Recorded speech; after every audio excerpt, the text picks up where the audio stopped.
আসিয়ার ঘটনার বিচার পেতে অনেক দেরি হতে পারে, 5 বছর লাগতে পারে, বিচার হতে পারে নাও হতে পারে, সর্বোচ্চ জনগণের যে চাহিদা সেটা নাও হতে পারে। কেন বলছি জানেন?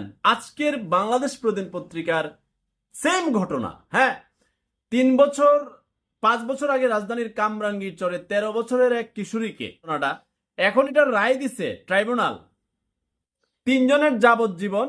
তাহলে এই এই এই হচ্ছে আমাদের বাংলাদেশের আইন কানুন, এতটা স্লো ভাবে যাবে। আসিয়ার ঘটনা ভাইরাল হয়েছে, সুতরাং প্রতিবাদ প্রতিরোধ হয়েছে। এবার আসিফ নজরুল কথা বলতে বাধ্য হয়েছে, খুব দ্রুততম সময়ে করবে বলে বাধ্য হয়েছে। এর মধ্যে আসিয়া কিন্তু পৃথিবী থেকে চলে গেছে, কিন্তু আসামিরা আছে, আইনের ধারা মোতাবেক যেতে থাকবে। কত আসিয়ার বিচার হয়নি এদেশে? তনুর বিচার হয়েছে, তনুর সাথে যে ঘটনাটা যারা ঘটাইছিল তাদের বিচার হয়েছে, মেজর সিনহার সাথে ঘটনা ঘটাইছে বিচার হয়েছে, ঝুলতেছে ঝুলতেছে। এরকম অসংখ্য মানুষের কথা বলা যাবে, অসংখ্য